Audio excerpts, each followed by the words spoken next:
Muy buenos días, comunidad de UDI Gráfico, diseñadores UDI. Hoy un miércoles más de creatividad, compartiendo anécdotas, compartiendo en este formato magazine. Los saluda John Bretón, dándoles la bienvenida y hoy trayéndoles, como todas las semanas, invitados especiales que puedan enriquecer el ejercicio de la creatividad, los procesos creativos y también informar sobre unas nuevas formas de cómo nosotros vemos el diseño desde diferentes culturas. Por eso hoy tengo la oportunidad de compartir esa experiencia con un gran amigo conocido desde hace muchos años, que he tenido la oportunidad de compartir con él sus conocimientos, sus ejercicios, porque también es, igual que nosotros, es docente, uruguayo peruano de corazón, nacido en Uruguay y adaptado por Perú. Con ustedes, Plácido Luna, un placer, Plácido, hoy aquí con nosotros en Unigráfico, tener la oportunidad de compartir contigo. Hemos tenido la oportunidad en unas conferencias de conocerte, pero hoy estás aquí en el espacio exclusivo de Unigráfico UDI Radio, para los diseñadores de la UDI Bucaramanga, Colombia. Un gustazo, entonces, muchas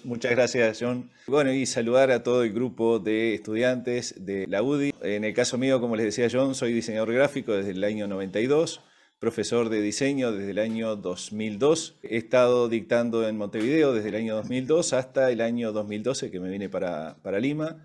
Actualmente estoy radicado en Lima desde ese año hasta la actualidad. Actualmente soy profesor de Toulouse-Lautrec. Entonces, en la invitación que me ha hecho John para el día de hoy, queríamos presentarles algunas técnicas de creatividad y de composición aplicadas al cartel. Así que en eso estamos. Cualquier cosa, John, adelante nomás, que creo que por ahí estamos presentados. Coincidencialmente, tú tienes trabajas en la denominación de nuestra revista de carteles. Nosotros, te cuento, Plácido, todos los semestres hacemos una actividad de jornada de internacionalización, donde colocamos en práctica como los presaberes, los conocimientos de los chicos, y nos lanzamos a hacer una iniciativa desde diferentes campus. Ya ahora tenemos diferentes campus: Bucaramanga, San Gil, Barranca de Bucaramanga, y nos proponemos hacer como algunas piezas para desarrollar un concurso gráfico donde se demuestre un cartel, a manera de un cartel, de un póster, un aspecto cultural sobre un país. Por eso la invitación de hoy es para que tu conocimiento y lo que podamos aportarle a estos estudiantes y a los egresados les sirva en el desarrollo de un diseño de cartel desde diferentes puntos de vista. La experiencia que tenemos, como de la experiencia y las diferentes formas de hacerlo, y que lo han tenido los grandes cartelistas, como hace mención la revista Toulouse-Lautrec, que es la revista donde se compilan esos diseños, pues es un interesante ejercicio académico para colocar en práctica toda esta maravilla de elementos y ingredientes y conceptos que vamos a ir recorriendo durante el tiempo para el desarrollo de un diseño. Muy bien, así que bueno, vamos a ir por ese camino. En la última o en la participación anterior que había tenido, que había sido sobre la historia del diseño en Uruguay, había sido, ¿no? Sí. Con la UDI, justamente vi los trabajos de los estudiantes, me parecieron muy creativos también. Hay mucha técnica y sobre todo mucha reflexión previa a la confección del cartel que, como en cualquier pieza en la que trabajemos en la parte de diseño, la conceptualización previa que se hace en ese sentido es fundamental entender el concepto de diseño como plan mental, ¿no? Entonces, lo que hacemos para diseñar el cartel, el diseño del cartel, está en todo lo previo a la concepción y a la creación de ese afiche, ¿no? La Entonces, investigación. exactamente. Y ahí yo sé que John está trabajando bastante intensamente con varios procesos de conceptualización, con varios conceptos de diagramación, con varias técnicas de lenguaje visual de las piezas, y me parece que es algo fundamental. Acá capaz que me dirijo a los estudiantes específicamente, pero para ustedes eso es fundamental. No quedarse solamente con lo que es la ejecución práctica del cartel, porque si hacemos una ejecución práctica sin la conceptualización teórica, se vuelve un diseño vacío. Y Ujú. ahí hay una sensación de frustración en el estudiante, como diciendo no puedo, no sé, esto no es para ¿Y mí. ha pasado? ¿Te ha Eso. pasado con tus estudiantes en tus ejercicios? Pasa, pero me ha pasado mucho con estudiantes que de repente se enfocan en la práctica nada más y Ujú. cuando llegan al momento de conceptualizar la pieza quedan sin recursos, ¿no? Y terminan imitando, o Un terminan... compañero de trabajo habla de la instrumentalización en el diseño, ¿no? Hace Exacto, referencia a cómo el diseñador o nosotros a veces caemos en el vicio o en el juego de las herramientas tecnológicas cuando no usamos un buen uso de ellas, cuando llegamos a un diseño de cartel y exacto. simplemente nos dejamos guiar por la instrumentalización que nos ofrece la empresa Adobe, que es muy rica en eso, en herramientas para Ujú. eso, pero veamos el proceso análogo, o el proceso de no tanto lo análogo, sino el ejercicio del boceto, de la investigación, de escribir una idea. de hacer un Eso, sketch, de hacer un juego de combinación, un juego de ideación. Y eso, a veces nos lanzamos a un ejercicio donde simplemente jugamos con las posibilidades del software, llámese Illustrator, eso, InDesign, Photoshop, pero nos apasionamos tanto de eso que dejamos atrás ese camino tan interesante que es los procesos creativos, ¿sí? eso es, eso es, Tener un eso. brief o una reseña clara de qué es lo que se quiere con el cartel. De eso vamos a hacer mención hoy, que son los famosos códigos del cartel, y también unas características importantes que se deben tener en cuenta para medir la funcionalidad del mismo. Una de esas es primero saber de qué trata el tema, documentarnos de él, cuál es el contexto, en dónde se va a ubicar, para qué público objetivo va a estar, en qué lugar, ¿sí? En qué material, en qué medio, ¿no? Si puede ser un cartel en un post de Instagram o puede ser un cartel que Exacto. se va a colocar exclusivamente en un museo, en una biblioteca, en qué tamaño, ¿no? Todas esas Exacto. cosas son importantes, como tú dices, tener un conocimiento previo. Ahí te hago una anotación. Mencionaste otro punto que veníamos dejando de costado, yo venía dejando de lado, que es la parte de producción. Muchas veces se olvida, además de toda esa conceptualización previa y toda la ejecución práctica de acuerdo a los principios del diseño gráfico, en los que pueden ir desde técnicas compositivas hasta la narrativa visual o lo que serían las retículas, las tipografías, los colores. Puede salir todo muy bien, pero después falla la parte de la producción, como dices tú. Hay que tener en cuenta no ¿Sí? solamente el sustrato donde va a ir ese cartel, porque puede ser desde un cartel pintado hasta un cartel que pueda ser impreso o digital, o las medidas. A veces el papel, la máquina de impresión, va a condicionar las medidas finales del papel. Entonces, hay que considerar ese aspecto técnico también que es fundamental, ¿no? Como decías tú. Sí, y más si hablamos de que el cartel ha tenido una evolución en el tiempo, porque hoy se habla, por ejemplo, de walls, ¿sí? De carteles como stickers, que también son carteles porque son lenguajes de comunicación, o carteles Exacto. animados, que uno ya está viendo técnicas donde se generan carteles que dependiendo del ángulo de visión cambian la imagen, o Exacto. dependiendo de la temperatura, se prenden como se incendian como si fuera en simulación de fuego o se descomponen. O sea, hay una cantidad de técnicas, ¿no? Ahora ya tienen carteles con sonido, carteles con movimiento, o sea, hay una gran cantidad de estética que está trabajándose ahora a partir de la tecnología y el diseño. Pero bueno, interesante aquí lo que tú dices, ese contexto, ¿no? Como para resumir, la Exacto. importancia es documentarnos, saber cuál es el propósito, hacer esa pausa, ¿no? Antes de llegar aquí a lo que es la composición. No perder de vista todo lo que es la parte de técnicas de creatividad, de todo lo que es el discurso desde el punto de vista literario, el contexto histórico, saber lo que queremos plantear y cómo lo podemos luego sintetizar o presentar dentro de la pieza visual. Después vamos a ver alguna técnica muy básica. Hoy del lado mío me voy a enfocar solamente en dos temas que a veces por evidente igualmente son sumamente importantes. Y bueno, adelante, John, nomás, tú me dices si estamos listos para pasar al Bueno, siguiente punto. la dinámica de hoy es muy interesante. Vamos a traer aquí a correlación un caso de cartel, como lo podemos estar aquí observando. Y a partir de este cartel vamos a empezar aquí a analizar cómo el docente y colaborador aquí nos va a dar un ejemplo, nos va a ejemplificar cómo es un ejercicio de composición después de tener una pieza de un cartel, que en este caso es un cartel fotográfico publicitario con un perfil publicitario para promocionar una película, pero a veces desconocemos qué hay detrás de un cartel, qué hay detrás de una fotografía, qué hay detrás de una composición y de todas las personas que involucran un proceso de diseño para poder desarrollar esta pieza de la mejor forma posible y tomando en cuenta los diferentes códigos del cartel que hacen mención al desarrollo de cada elemento. Entonces, en este caso, tenemos esta pieza muy interesante a la cual Placio nos va a dar una pequeña demostración de cómo se coloca en práctica algunos conocimientos, ¿no? De composición dentro del desarrollo. Y hoy la idea es presentar dos técnicas solamente. Una, de mi lado, ¿no? Una es el tema de la regla de los tercios. ¿Hasta qué punto está aplicado en este cartel? ¿Con qué grado de severidad lo han utilizado? Y otra es una técnica creativa que es la técnica del scamper, que ya la vamos a ver. Pero vamos a empezar primero a ver cómo en este cartel hay una repetición casi constante del uso de la regla de los tercios.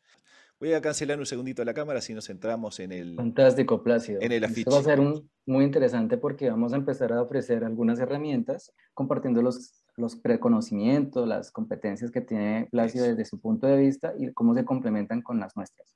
Perfecto. La idea de esto es mostrar cómo a partir de un afiche, un cartel de cine argentino, se han aplicado las técnicas de la regla de los tercios para el posicionamiento de cada uno de los elementos o de la mayoría de los elementos que se encuentran en el cartel, para ver cómo se distribuyen estos elementos.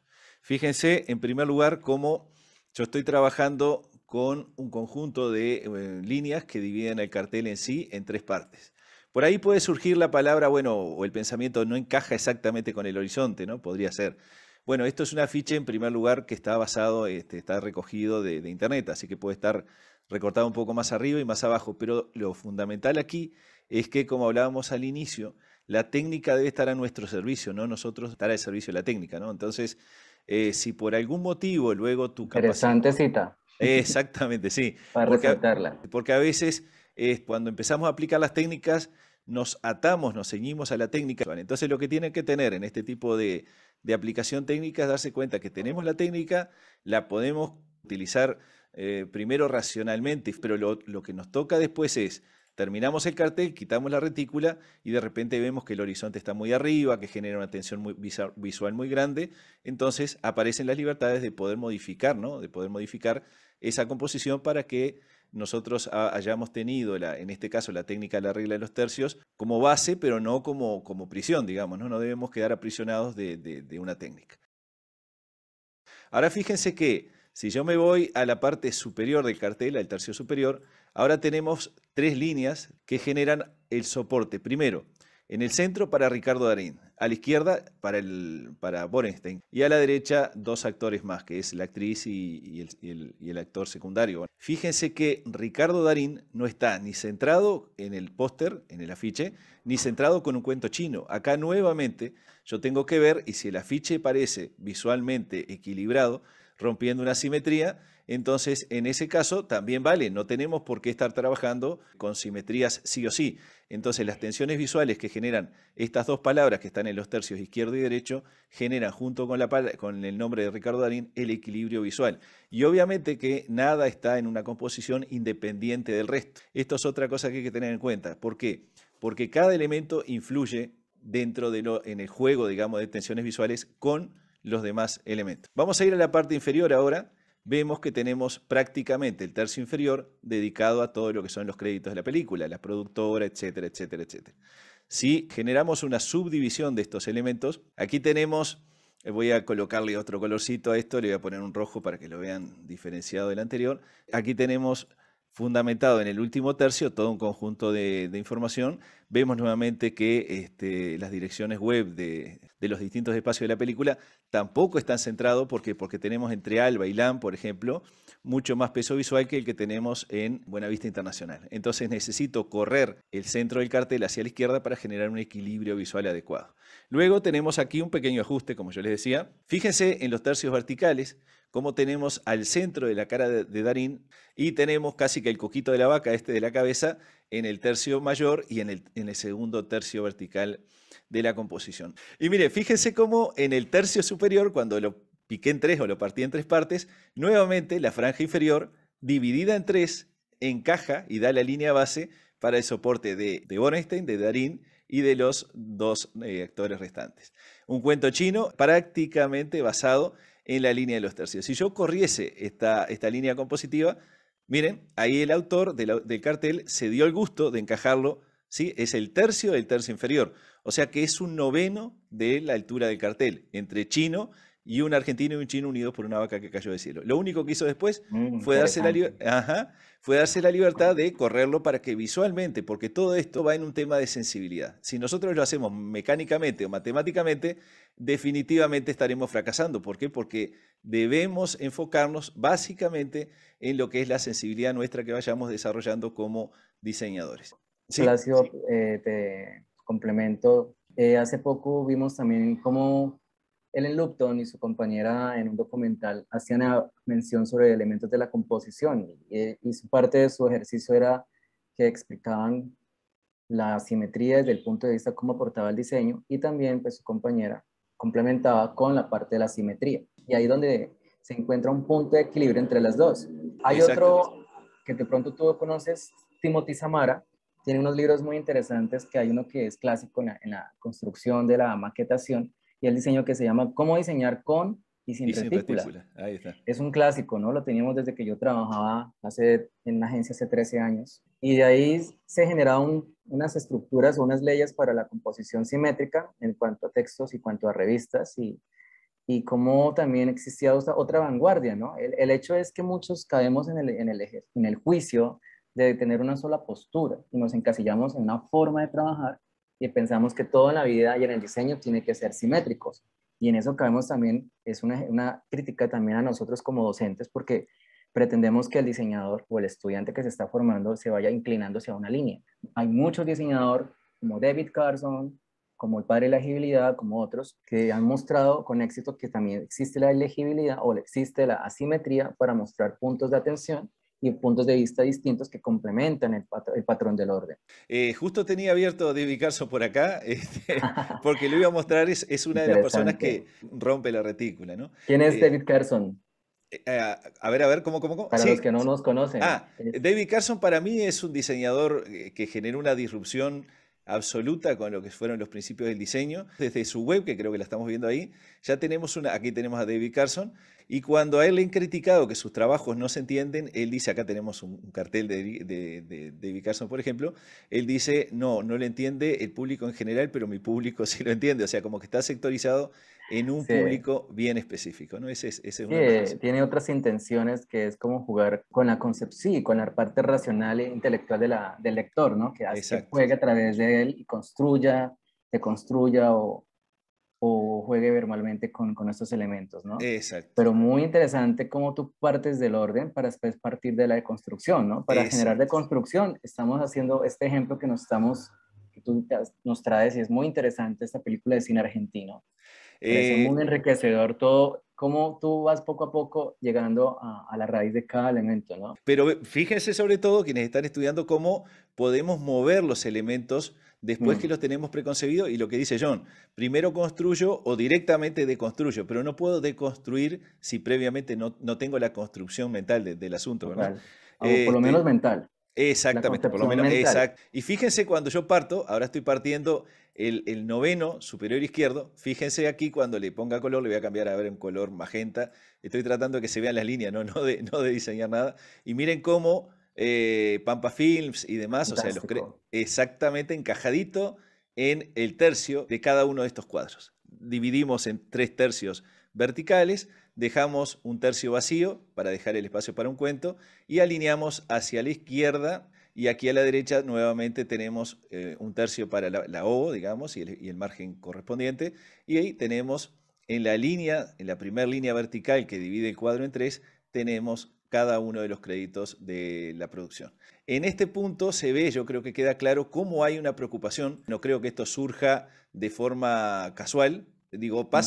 a mí me pasa que muchas veces haciendo una pieza gráfica me doy cuenta que apliqué una cantidad de conceptos compositivos y quedan casi que precisos, o sea, casi matemáticos, y no los hice a conciencia.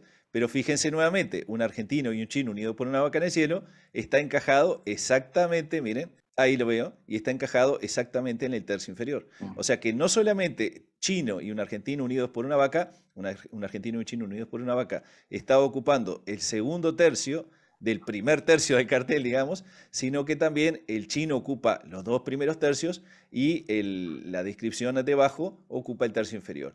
De esta manera, donde dice de vuelta, ¿no? La película de Bornstein y demás, tenemos un tercio vacío, un tercio con los créditos, un tercio vacío.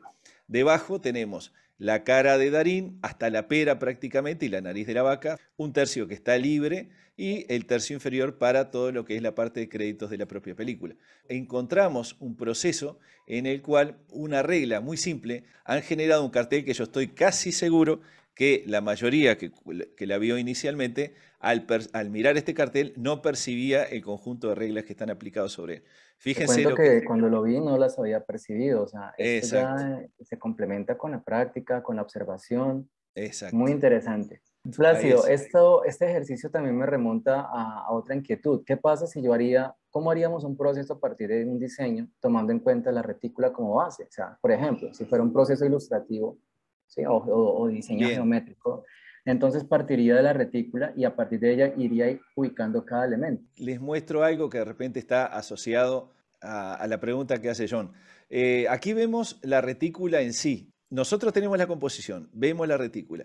Yo creo que partir desde la retícula para colocar toda esta cantidad de elementos se vuelve muy, muy complejo. Pero si ya llegamos a la conceptualización y tenemos los elementos, en un momento vamos a estar componiendo de forma prácticamente orgánica. O sea, vamos a estar colocando cada uno de estos elementos en algún lado y posteriormente decimos, bueno, me falta un orden.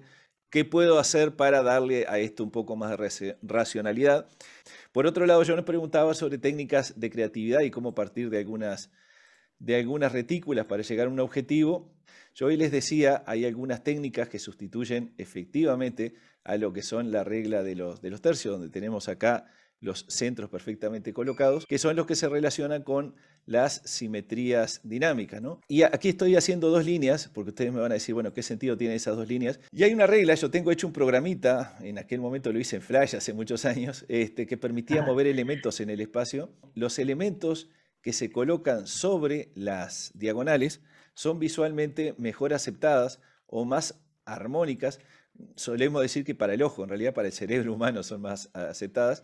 Y ahí tenemos el posicionamiento, los 3 puntos principales de la regla de los tercios que ven que están sobre las diagonales. Ahora, esos tercios siempre aparecen fijos, o sea, siempre están a una relación un tercio, un tercio, un tercio.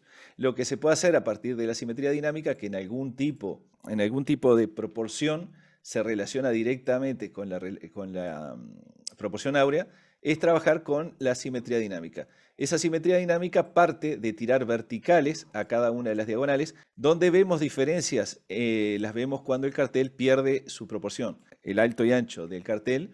Entonces esos puntos relacionados con la simetría dinámica van a cambiar también de posición. Cuando el cartel, el afiche que están haciendo, cualquier pieza que estén haciendo, está en una proporción más rectangular que cuadrada, entonces los puntos generados por la simetría dinámica se acercan más a los vértices, generando más espacio al centro, que debemos saber obviamente qué vamos a poner al centro, porque estamos generando esos espacios, ¿no? Y cuando el cartel se vuelve más cuadrado, entonces esos puntos asociados a la simetría dinámica se van a acercar al centro. En el caso del cuadrado, quedan en un punto único en el medio del afiche, ¿no? Pero fíjense cómo ahí, ya no lo voy a completar, pero se verían casi contra el centro de los 4 puntos. Plácido, quedé encantado y me parece que fue un ejercicio muy didáctico, muy lúdico, muy Eso. práctico de cómo mostrar y enseñar como una simple ley como la ley de tercios que para mí quedó clara, cómo puede aportar en el desarrollo compositivo de un cartel que combina fotografía, y que no solamente esta regla funciona con un cartel fotográfico. En mi Exacto. universidad tengo la compañía y el placer de ver el trabajo de los chicos, donde hay unas competencias en ilustración impresionantes, son unos monstruos en la parte de ilustración digital y manejan muy bien esa parte. Y Eso. pueden hacer carteles ilustrativos, carteles con simplificación, carteles con performance, y pueden tomar en cuenta esas leyes para ese ejercicio en un boceto, en un sketch previamente antes de desarrollar la producción, ¿no? Muy Exacto. interesante y chévere. En una próxima edición vamos a volver a tocar este tema de la retícula ya dentro del ejercicio editorial con textos y con imágenes que me parecería muy enriquecedor como sacar esos tips de Plácido a la hora de crear cajas de texto, a la hora de aplicar Exacto. esas márgenes. Sí, fantástica esta primera parte y espero que a todos acá les haya gustado. Yo sé que sí, estoy convencido de que sea muy enriquecedor, pero hay algo que me llama mucho la atención es que Plácido también nos trajo hoy no solamente el ejercicio compositivo, sino también se está metiendo en el camino de la línea de la creatividad, que para muchos es compleja y a veces es un reto, ¿no? Y nos exige tanto cómo llegar a la concepción de una idea. Bien, bien, bien. Bien, John se está refiriendo a la técnica del scamper que yo justo le comentábamos con él que sería bueno aplicarla, Que una vez la porque escuché en una entrevista y me quedó sonando, porque te cuento que en la universidad no la he implementado y para muchos nos hemos familiarizado con otras técnicas más contemporáneas, ¿sí? El design thinking, el pensamiento visual, el mood board, pero esta me parece muy interesante y tú la manejas muy bien y pues nos gustaría empezar a traer como tu aporte, cómo nos da y cómo nos adaptamos a estas nuevas formas también de ver esos procesos y estas fases. perfecto, muy bien. Vamos entonces de vuelta, ahí los dejo un momentito, pero es una técnica en realidad muy, muy, muy, muy simple, muy simple. Primero que nada, lo podemos aplicar tanto a la pieza en sí, aplicado al propio cartel. O sea, miramos el cartel y ahí podemos pensar cómo aplico la técnica del scamper sobre los elementos visuales. Pero a mí me gusta irme hacia otro punto, y es cómo aplico la técnica del scamper previo a la concepción de cartel. Y una vez que tenemos ejecutada la pieza, también podemos volver a esta técnica, ¿no? Otros caminos, siempre hay nuevas rutas de hacer las cosas, siempre hay Exacto. dos, tres maneras de hacerlo, Complementarias, ¿no? Exactamente. complementarias. Entonces, ahí tenemos una técnica de creatividad. Primero que nada, definir el problema, dónde está el objetivo de nuestro proyecto. Porque como decíamos recién, sin un concepto a transmitir, no podemos transmitir nada. Segundo, entender los recursos, pero también tenemos que tener en cuenta el público objetivo. Entonces, el público objetivo nos va a condicionar el tipo de mensaje que podemos generar. Esta técnica muy sencilla les puede llegar a encontrar soluciones alternativas a través de un conjunto de preguntas muy simples, ¿no? La S es de sustituir. Decimos, bueno, vamos a mandar un mensaje a través de la síntesis, por ejemplo. Bueno, en vez de una ilustración, ¿qué pasa si nosotros le hiciésemos a través de técnicas totalmente fotográficas o a través de un relato directamente textual? Entonces, sustituimos todo lo que es ilustración, fotografía por texto, por ejemplo. ¿Qué pasaría? Y ahí siempre asocienlo con los conceptos fundamentales, o sea, cuál es el objetivo del cartel, cuál es el público objetivo de esa pieza, más allá del cartel todavía, etcétera, ¿no? O sea, la sustitución. ¿Por qué? Porque debemos saber debemos pensar qué podemos sustituir y sobre todo qué no podemos sustituir. ¿Por qué? Porque hay elementos que son insustituibles en la conceptualización previa de la pieza. O sea que esto nos lleva a reflexionar qué podemos cambiar y qué no podemos cambiar. Un poco, perdón, Sí, compañero, claro. tiene un poco de las leyes de la retórica, ¿no? Que hay una de Claro, ellas que nos dice que podemos sustituir un elemento sin perder la comunicación o el mensaje o el objetivo del mensaje, que se espectacular. alcance a identificar el principal elemento. Exactamente. Desde el punto de vista compositivo está relacionado directamente. Por otro lado, la C de combinar. O sea, ¿qué podemos combinar, por ejemplo, técnicas? Eso Entonces, podría también hacerse, por ejemplo, con los estilos que están marcados en el cartelismo desde antes, ¿no? Por Exactamente. ejemplo, una estética del estilo de, por ejemplo, cómo combinar una estética de un cartel de Alphonse Mucha con de pronto con uno Eso, del cartel psicodélico exacto. o con de construcción con David Carson. Ese es una. Ahí hay. Cada vez que yo escucho a Carson me acuerdo de Neville Brody también, porque en un momento lo asociábamos mucho uno con otro, a pesar de que son distintos en su esencia. Pero Neville Brody también tiene una técnica a través de composiciones tipográficas diferentes a la de Carson. Entonces, ¿cómo mezclaba podemos hacer un Neville Carson, ¿no?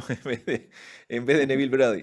Las ideas, qué puedo tomar de la competencia, qué puedo tomar de otras disciplinas. Hoy John mencionaba algo muy importante que era los carteles sonoros. Yo tengo un cartel que sí, en algún momento surge, se los puedo presentar, que en realidad era un panel animado y presentaba a través de cilindros que giraban en RGB, los posicionaba para generar unos megapíxeles grandotes. Pero, ¿qué pasa si nosotros, fíjense, voy a hacer un ruido aquí y ustedes imagínenselo visualmente. Yo hago así. Unas personas ¿Sabes a qué pueden. me recuerda eso? A ver. Al sonido de la serie que estoy viendo hace poco en Netflix que se llama El Juego del Calamar. Se nos está acercando el Ahí tiempo de está. jugar. Eso es. Ahí tenemos, como dice John, un tema de acercamiento. En otro lado, de repente podemos ver simplemente una línea de puntos. Hay quienes pueden percibir el vacío entre los puntos y ver líneas y que los puntos Pasos. sean separaciones. Entonces ahí combinamos técnicas auditivas con técnicas visuales y podemos obtener de ellos algunos resultados.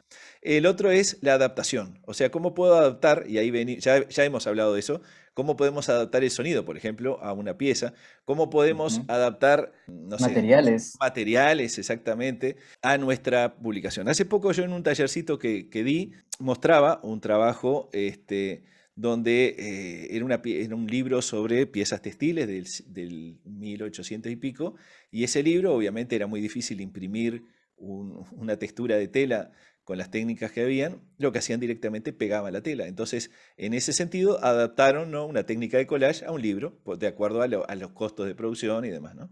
La otra es la modificación, y es qué puedo modificar, ¿sí?, la retícula, como hablamos recién, las tipografías, las proporciones, la jerarquización, el uso de fotografía o ilustración, etcétera, ¿no? Entonces, en la combinación, por ejemplo, en la C también podríamos haber combinado ilustración con fotografía, como se ha utilizado muchas veces. O Técnica mixta. técnicas mixtas, exactamente. O cómo podemos modificar posiciones de los canales dentro de Photoshop. Entonces, la otra es proponer. ¿Cómo puedo proponer un uso diferente a la fotografía de Darín? ¿Qué pasa con la vaca? ¿Cómo puedo proponer una posición diferente? La historia está basada en un hecho real, una vaca que cae del cielo, así literalmente, y pasó en China. Entonces, ¿qué pasa? ¿Qué puedo hacer si pongo la vaca en primer plano cayendo, ¿no? O sea, que la doy vuelta. Proponer un uso distinto, y usted dice, bueno, pero ¿qué uso distinto tendría la vaca al revés? Y bueno, un uso en lo que es la retórica, en un uso en lo que es la narrativa del cartel. Sí, ahí viene Cambia. la retórica, ¿no? Como darle la vuelta a las cosas, como por ejemplo Eso, mostrar lo no obvio, mostrarle eso, una cosa diferente, ¿no?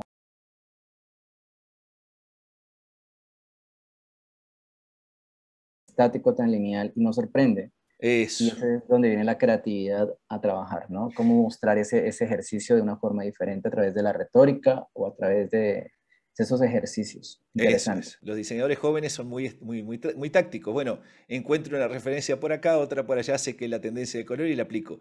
Pero Y aplicar la sale. estrategia, claro, pero aplicar la estrategia, que yo creo que la estrategia la podríamos definir en lo que está enseñando John, en la teoría, en lo que yo En lo que trato de todos transmitir. los compañeros tratan, ¿no? De Lo que mostrar. todos tratamos, exactamente. Si nosotros estamos diseñando y encontramos una técnica perfecta, es para hoy, pero para mañana necesitamos una técnica nueva. ¿Por qué? Porque si no, no nos renovamos y encontramos esos Ujú. que son atascos creativos. O zonas Eso, de confort en el diseño, ¿no? o zona de confort, Nos exactamente. encasillamos en una competencia a la cual sentimos que somos buenos y nos ha funcionado Y y quedamos no ahí. queremos salir de ella. Eso es. Entonces, bueno, y ahora viene eliminar. Si tú le puedes eliminar un elemento a tu composición y el elemento no deteriora tu mensaje, no deteriora el propósito del cartel, yo te diría que se lo elimines. Puede ser una foto, puede ser un texto dentro de la composición. Y por Muy último, ¿qué pasa interesante. si reorganizo o reordeno, que podría ser la otra palabra, para generar otro mensaje diferente? Así que esa es la técnica que, como ven, es muy sencilla, pero se la recuerdan, es fácil, Scamper, y sustituir, combinar, adaptar, Vamos a modificar. estudiar un poco más sobre ella. Sí, Plácido, surgen fantástico. algunas inquietudes sobre esta metodología o método, ¿no? En el ejercicio, por ejemplo, de la técnica, en la metodología o método que yo manejo, que es el design thinking, hay unos pasos que uno, si bien los puede seguir, también no hay una línea, no hay un orden, ¿no? Para llegar al desarrollo óptimo de una forma o problema. Sí. En Scamper podría pasar lo mismo. Yo podría, o un estudiante, un diseñador, un gráfico, un comunicador visual, tomar algunos caminos para llegar al objetivo de esto, o necesariamente tendríamos que buscar las diferentes fases que tiene el Scamper. Bien, la he aplicado de la siguiente forma. Primero de forma iterativa, o sea, durante el proceso de ideación, ¿sí? Y durante cada una de las etapas subsiguientes, pero con algunos principios. Primero, la técnica del scamper funciona muchas veces, o se trabaja en ella muchas veces como si fuese una tormenta, una lluvia de ideas. O sea, ¿qué puedo modificar? Entonces ahí decimos, bueno, podemos modificar el color, que no haya un acento tan fuerte en el rojo. Por Este, ejemplo, sí. nosotros estamos manejando en este instante un ejercicio académico con los países, donde ya no es un país, sino como el caso que vimos el semestre pasado, que era Uruguay, ¿te acuerdas? Ujú, En el cual tú participaste, sino sí. que aquí ellos tienen la posibilidad de escoger cualquiera de los que Ujú. hacen parte de la jornada de internacionalización. Son 20 países, 20 culturas, tienen un abanico de posibilidades muy rico. En el caso, por ejemplo, que fuera un país, por ejemplo, para España, el estudiante aplicando esta ley que tú haces acá, yo podría decirle a él, modifique tanto como tal el patrón de color que tú tienes de ese país, que es rojo y amarillo, por otro, Exacto, salga exacto, del molde. Entonces ahí exacto. aplicarías sustituir o modificar, ¿sí? Claro. O reorganizar y proponer, ¿no? Sí, Sí, sí, porque se rompe el modelo del color que ya traemos de un país y podemos buscar que también los colores expresan diferentes lenguajes y diferentes historias y storytellings sobre esa cultura, no necesariamente el color del patrón de la bandera. ahí otra cosa que se puede hacer, de repente utilizar los fondos como colores de los países y las figuras como colores complementarios, como una condición de restricción para la creación de la pieza gráfica. No, sí. Entonces, claro, cuando tú le planteas, por ejemplo, a un alumno, bueno, mira, vamos a trabajar con los colores institucionales en fondo y en primer plano con los complementarios, a veces el alumno se ofusca un poco, pero en realidad le está dando la solución, ¿no? O sea, ya tiene los colores definidos, por lo menos. Suele Este, pasar, a veces sí, damos libertad para que ellos encuentren su camino y esa libertad se vuelve un camino sin de la retorno, nada, ¿no? ¿no? En Pero cambio, hay personas que aprovechan esa libertad y se esfuerzan, ¿no? En entregar algo a juicio personal exigente. la libertad absoluta a veces genera una angustia, ¿no? O sea, angustia al Eh, alumno también. Entonces sí, yo creo que se pueden hacer esas cosas, ¿no? Interesante todo esto. Eh, es muy lúdico, ¿no? Y muy sencillo. Y yo creo que Sampuén es muy versátil, ¿no? Y se puede Ujú. trabajar desde diferentes partes. No necesariamente Scamper tendría que ser como lo veo, lineal. Podríamos Ah, trabajar claro, algunos elementos de acá y claro, se dan de una forma. Primero hay que aproximarnos. Ya después yo creo que eso, uno puede empezar a cortar, a combinar, a mirar por qué las direcciones, ¿no? Que se puede darle a esta metodología. eso. Y es lanzarse, Otra cosa que se pueden hacer, experimentar. que en algún momento yo lo hice también, es generar, si estamos en presencial o si no con alguna ruleta de estas que hay en internet para sortear, digamos, Wow. sí, se pueden sortear, por ejemplo, la S, la C, entonces un alumno se encarga solamente de las sustituciones, otro alumno, Ujú. alumna se dedica solo a las combinaciones, y cada uno sobre una pieza de base. Una vez ya creado, empecemos a aplicar Ah, la claro, metodología. Eso es lo eso, que me parece interesante eso empezar es. a adaptar. Muchas gracias por habernos traído este ejercicio que para todos yo creo que ha sido muy Perfecto, enriquecedor y nos da un punto de vista diferente de también cómo manejar diferentes metodologías creativas. Y no perfecto. solamente en el cartel, sino que esto tú lo has llevado, yo sé, en otros campos y lo has Sí, traído aquí sí, esto en todo en lo el que sea ejercicio creatividad se puede aplicar en publicidad, en marketing, en todo. transversal. Es transversal. De mi parte era por ahí, creo que John tenía algún punto adicional. Bueno, yo Mira, he tratado de complementarte algunos apartados sobre tu ejercicio, sin embargo, pues me gustaría cerrar haciendo mención a algunos puntos que son claves cuando uno va a hacer un cartel y es la parte de los códigos culturales y de pronto la funcionalidad del mismo, el test de funcionalidad que también nos permite validar que todos esos procesos a la larga también tengan un ejercicio que sea de iteración. Entonces, fantástico. les hago la invitación, pues yo tengo la oportunidad hace poco de hacer un libro o una guía, un manual de diseño del cartel, cartel social, pero eso es un modelo, método o modelo que sirve también para otro tipo de tipologías del cartel. Y dentro de esas está pues el cartel cultural, el cartel social, ¿no? Uno de los capítulos que yo hago mención en el libro, en el manual de Design Thinking para el cartel social, son los códigos del cartel. Muchas veces nosotros diseñamos cartel, pero desconocemos algunos elementos y quisiéramos como aquí contrastarlos desde la experticia de Plácido. ¿Por qué es importante conocer los códigos al momento de diseñar? Uno de ellos es el tamaño, lo hicimos mención hoy en el ejercicio, ¿no? Tenemos que Ujú. tener claridad sobre cuál es la disposición del formato, en qué medidas. Por ejemplo, yo te quería preguntar cuál fue la medida que trabajaste en el cartel de ejemplo del cuento chino. Bien, ahí lo tomé, básicamente fue de internet nada más con el tamaño que estaba, pero tiene una proporción áurea en su formato. O sea, el formato de base es proporcional. 1:6:18, básicamente está por ahí. Uno O seis dieciocho. 1:62, por ahí. Ok, interesante, porque partiendo del tamaño, la fórmula de tercios podría funcionar o puede funcionar en un Eso. tabloide o puede funcionar en cualquiera, ¿no? Si es formato, por lo general el cartel tiene una disposición vertical, pero se han conocido casos de que no. O sea, entonces en esos elementos es muy importante conocer también la disposición de ese cartel, ¿no? Si es en formato horizontal o un formato vertical, porque el solo hecho de disponer de un tamaño, de un formato, también te da una fortaleza, una lectura jerárquica de ese mismo cartel, ¿no? Porque depende también de su lectura. Es importante eso. También es muy un contexto saber en qué disposición se va a desarrollar. Hablamos de que el cartel hoy en día no solamente es impreso, como en la época de antes, del Toulouse-Lautrec, Ujú. de Cheret, de Alphonse Mucha, de Norto Capielo, sino que hoy hablamos de los carteles contemporáneos, que a partir de la tecnología se han llevado a los medios digitales como las redes sociales, donde en un Word de Facebook le colocamos un cartel y no nos damos cuenta que es un cartel urbano, de pronto no con un contexto compositivo, pero hoy en día se concibe que puede ser un medio de cartel porque expresa y comunica y que también nos deja como una enseñanza, el famoso cartel meme o el cartel sticker, ¿no? Que genera como una noticia en Twitter o en esas redes sociales. Entonces también tener conocimiento del material, con qué material se va a trabajar, si es digital, si es cuadrado, si por ejemplo el material va a ser digital, si va a ser trabajar en un sustrato, si por ejemplo el cartel vas a colocarlo sobre un material de papel que genere sonido o tacto, ¿no? También es muy importante conocer los acabados especiales de ese material, si va a ser para exteriores, si se va a deteriorar con la atmósfera del tiempo, con la lluvia, o va a ser un cartel interior. Son elementos también que es muy importante conocerlos, no solamente en la ubicación, sino también lo que quieres expresar con el material del cartel, ¿no? Hay personas que han hecho carteles, por ejemplo, con aluminio, con láminas, con texturas, y eso también genera una concepción distinta en lo que quieras comunicar, ¿sí? Exacto. Es importante también el contexto, ¿sí? El contexto es muy importante saber para dónde está el cartel dirigido. Si es un contexto, como hacía mención Plácido, es para un público muy selecto, muy intelectual de diseñadores, o es un contexto urbano donde se va a colocar en las calles, en una plaza de mercado, o si ese cartel, por ejemplo, se va a ubicar en un museo, la connotación cambia dependiendo del ubicar, ¿sí?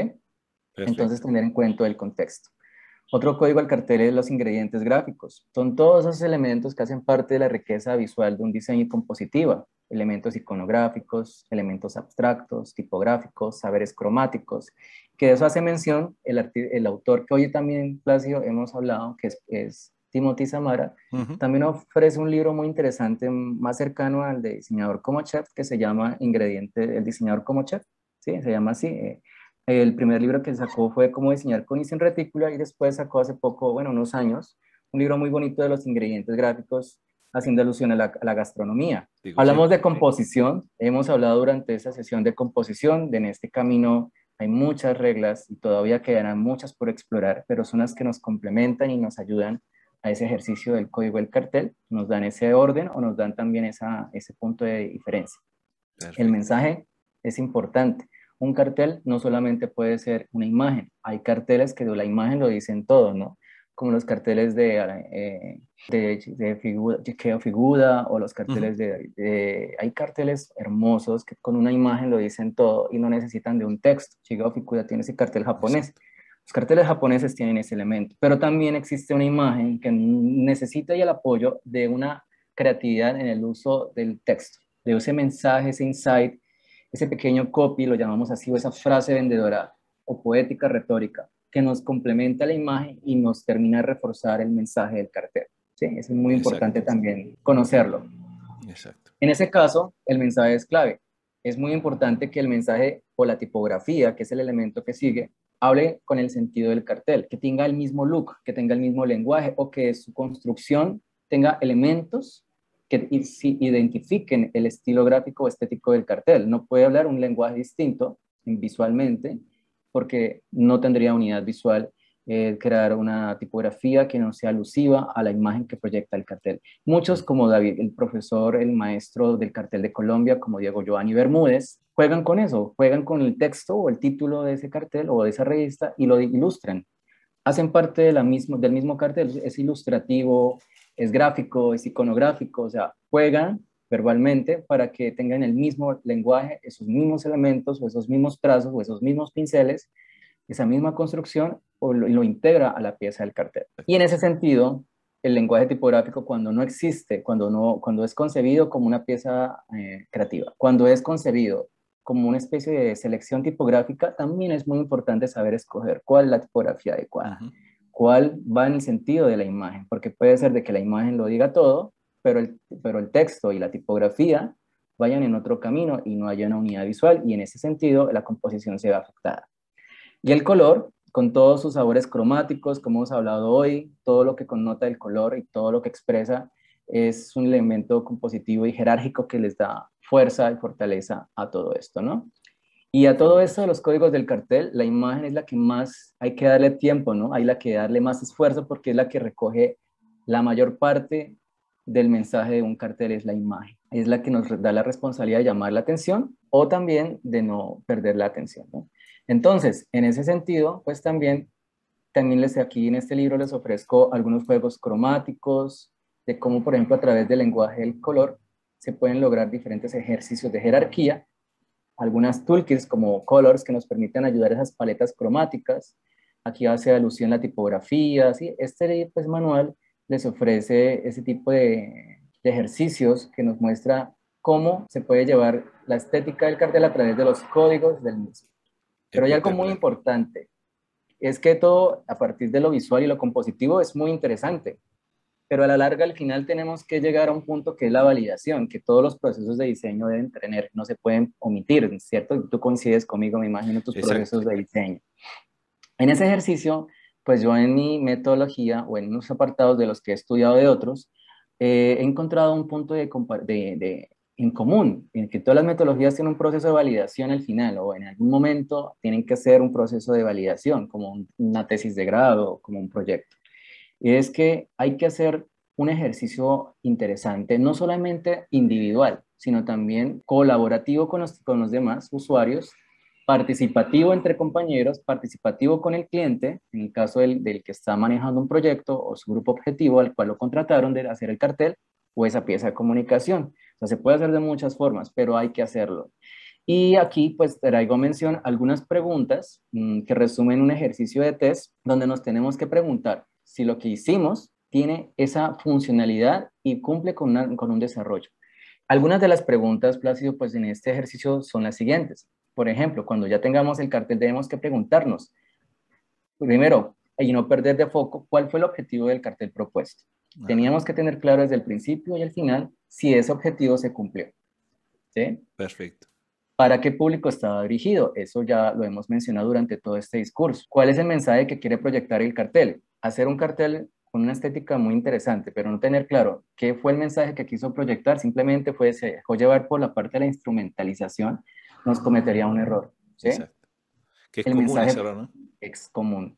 El mensaje es convincente, es un juicio interesante porque a veces nos enamoramos de la primera experiencia infantil de nuestra primera novia, les digo, no, nuestra primera Ujú. experiencia gráfica, y no queremos soltar ese diseño o ese boceto. Si de verdad contribuye el mensaje, es convincente y es creíble, construye el cartel un mensaje esperado, o sea, es verdad lo que nosotros esperábamos, contribuye ese cartel, ese mensaje que esperábamos, se hace recordar fácilmente, difícil lograr eso. Es cuando ese cartel, aparte de que fue colocado y ubicado en un muro, en un restaurante en Facebook, en un wall de internet, fue recordado y ahí es donde nosotros tenemos que preguntar si fue un cartel tan exitoso, si fue un cartel que simplemente comunicó o fue un cartel que te dejó un mensaje y te quedó grabado. Ese punto es bien importante, ¿no? Está muy Sí, bien. ahí es donde le da la memorialidad al cartel, que ha Exacto. perdurado en esos carteles de Toulouse-Lautrec que tú los recuerdas y nunca se te van Ujú. a olvidar. Consigue llamar la atención al receptor, el famoso call to action. ¿Llamó la atención?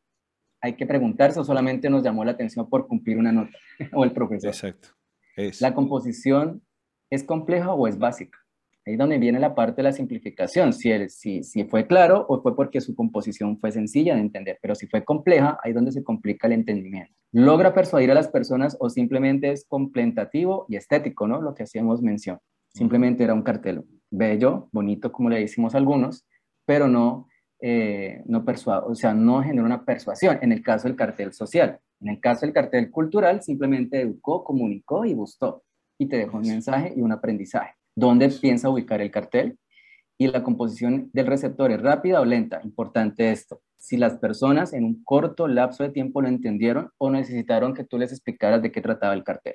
En ese es algo muy interesante porque a veces en el ejercicio académico tratan como de justificarlo y justificarlo y uno sí, yo te entiendo, pero el cartel no necesita un discurso, ¿sí? No Eso. necesita un monólogo, necesita que por sí solo se ven. Y bueno, esto es como uno de los ejercicios que yo trabajo en una de las últimas fases del Design Thinking, donde ellos a partir de su propio ejercicio personal, de responder esas preguntas y de comparar el resultado en redes sociales a través de Instagram o de sondas culturales como Mentimeter o un test donde el estudiante diseña una forma de cómo mostrar estos resultados al amigo, a la familia, o no tan amigo, sino a la persona que te diga, bueno, ¿qué opinas de esto? ¿Sí fue entendible? ¿Lo entendí? Esas preguntas que hice mención es cuando Sí. se logra de verdad si un diseño cumplió la funcionalidad de comunicar.